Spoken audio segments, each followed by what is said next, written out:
Hello everyone, I'm doctor Sudha from Sudha hospital Hyderabad. ఈరోజు వీడియోలో అబ్డార్మల్ labour అంటే ఏంటో తెలుసుకుందాం. అంటే ఇప్పుడు పెయిన్స్ వస్తాయి, పేషెంట్ అడ్మిట్ అవుతారు. సో వాళ్ళ ఫ్యామిలీ మెంబర్స్ కానీ ఆ ప్రెగ్నెంట్ లేడీ కానీ ఏమనుకుంటారంటే నాకు పెయిన్స్ వచ్చాయి కదా, ఇంకా కొద్దిసేపట్లో డెలివరీ అయిపోతాను అని అనుకుంటారు. బట్ కొంతమందిలో కొన్ని ప్రాబ్లమ్స్ అరైజ్ అవ్వచ్చు. ఆ ప్రాబ్లమ్స్ ఏంటో ఈరోజు తెలుసుకుందాం. వీటిలో 3 పీస్ ఉంటారనమాట. ప్రాబ్లమ్స్ ఎక్కడెక్కడ రావచ్చు. ఫస్ట్‌ది ప్యాసేజ్, అంటే ఈమె పెల్విస్ యొక్క బోనీ స్ట్రక్చర్. అండ్ ప్యాసెంజర్ అంటే బేబీ ఇప్పుడు ట్రావెల్ చేయాలి బయట వరకు బేబీ.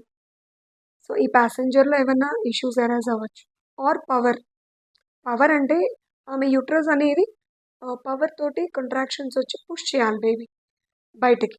సో ఈ మూడిట్లో ఎక్కడ ఏ ఒక్కటి ఇష్యూస్ అరైజ్ అయినా కానీ నార్మల్ డెలివరీ అవ్వడం కష్టం. సో ఇప్పుడు ఒక్కొక్కటి ఎక్స్ప్లెయిన్ చేస్తాను. ఫస్ట్ థింగ్ ఏంటంటే ప్యాసేజ్. అందరి పెల్విస్లు ఒకలాగే ఉండవు. ఇప్పుడు నార్మల్గా లేడీస్ యొక్క పెల్విస్ కొంచెం స్పేషియస్గానే ఉంటుంది బేబీ ఫిట్ అయ్యి బయటికి రావడానికి. బట్ అందరికీ అదే షేప్లో ఉంటుందని లేదు అవుట్లెట్. కొంతమందికి ఫ్రంట్ పార్ట్ సన్నగా ఉండొచ్చు, కొంతమందికి బ్యాక్ బోనీ పార్ట్ సన్నగా ఉండొచ్చు, ఆర్ కొంతమందికి కంప్లీట్గా పెల్విక్ బోనే నారో అవుట్లెట్ ఉండొచ్చు. అది ఎవరికి ఎలా ఉంటుందని మనం ముందుగానే గెస్ చేయడం కుదరదు. వాళ్ళకి పెయిన్స్ వచ్చినప్పుడు ఎగ్జామిన్ చేసినప్పుడు ఈమె పెల్విస్కి అండ్ బేబీ హెడ్ ఫిట్టింగ్కి ప్రపోర్షన్స్ అవి చూసుకొని మేము డిసైడ్ అవుతాం. అండ్ సెకండ్ థింగ్, ప్యాసెంజర్లో ప్రాబ్లం. అంటే బేబీ ఓకే హెడ్ కిందకే ఉంది, ఇంకా డెలివరీ అయిపోతుంది అనుకోవడానికి లేదు.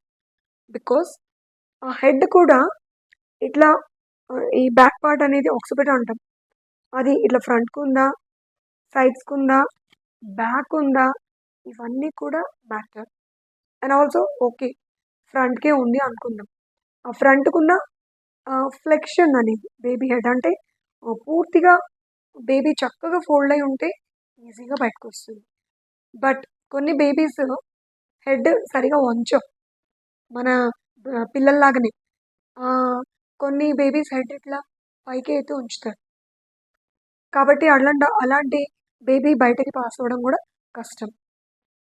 అండ్ ఇంకొన్ని కేసెస్లో ఏసింక్లెటిజం, అంటే ప్రాపర్గా ఇట్లా స్ట్రైట్గా కాకుండా ఒక్కోసారి టిల్ట్ అయి కూడా ఉండొచ్చు, హెడ్ కిందకి ఉంది. ఇవన్నీ ఉంటాయండి బేబీ బయటికి రావాలంటే ఆ బేబీ పొజిషన్ని బట్టి. And third one is power. ఇప్పుడు యూట్రస్ కంట్రాక్షన్స్ అవుతూ ఉంటుంది, అవ్వాల్సిన దానికంటే ఎక్కువైనా కష్టమే ఆర్ తక్కువైనా కష్టమే, ప్రాపర్ రిథంలో వస్తుండాలన్నమాట. సో ఇన్ని ఇష్యూస్ ఉంటాయి. ఆమెకి పెయిన్స్ మొదలైనా కానీ డెలివరీ అవ్వాలంటే ఇవన్నిటి కోఆర్డినేషన్ చాలా ఇంపార్టెంట్. ఏది మిస్ అయినా నార్మల్గా డెలివరీ అవ్వడం కష్టం. Thank you.